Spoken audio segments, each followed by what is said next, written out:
தேனி மாவட்டம் ஆண்டிப்பட்டி அருகே உள்ள 71 அடி உயரம் கொண்ட வைகை அணையின் நீர்மட்டம் 33 அடியாக குறைந்துள்ளதால் தென் மாவட்டங்களில் கடும் குடிநீர் தட்டுப்பாடு ஏற்படும் சூழல் உருவாகியுள்ளது. தேனி, மதுரை உள்ளிட்ட 5 மாவட்டங்களின் நீர் ஆதாரமான வைகை அணை தற்போது குளம் போல் காட்சியளிக்கிறது. தற்போதுள்ள நீர் இருப்பு 1 மாத கால குடிநீர் தேவைக்கு மட்டுமே போதுமானதாக உள்ள நிலையில் அரசு போர்க்கால அடிப்படையில் முன்னெச்சரிக்கை நடவடிக்கைகளை எடுக்க வேண்டும் என பொதுமக்கள் கோரிக்கை விடுத்துள்ளனர்.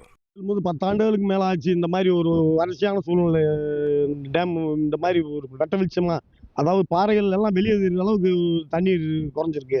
குடிநீருக்கு, விவசாயத்திற்கு இவ்வளவு பர்சன்டேஜ் தண்ணி இவ்வளவு கொடுக்கணும் அப்படின்றத முன்னெச்சரிக்கை அதை புரிஞ்சு அதுக்கு தக்கவாறு இந்த தண்ணியை திறந்து விட்டுருந்தாங்கன்னா இந்த இவ்வளவு பிரச்சனை வராது.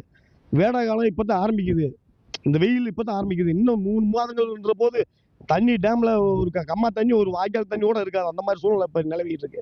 பங்குனி, சித்திரை இந்த இன்னும் 2 மாசம் இருக்கு வெயில் காலம். அதுக்கு நம்ம இன்னும் பயங்கரமான வறட்சியை சந்திக்க போகிறோம். இதுல சித்திரை திருவிழா மதுரையில வருது. அந்த சித்திரை திருவிழாவுக்கு தண்ணி எப்படி கிடைக்கும்னு நம்மளுக்கு தெரியல.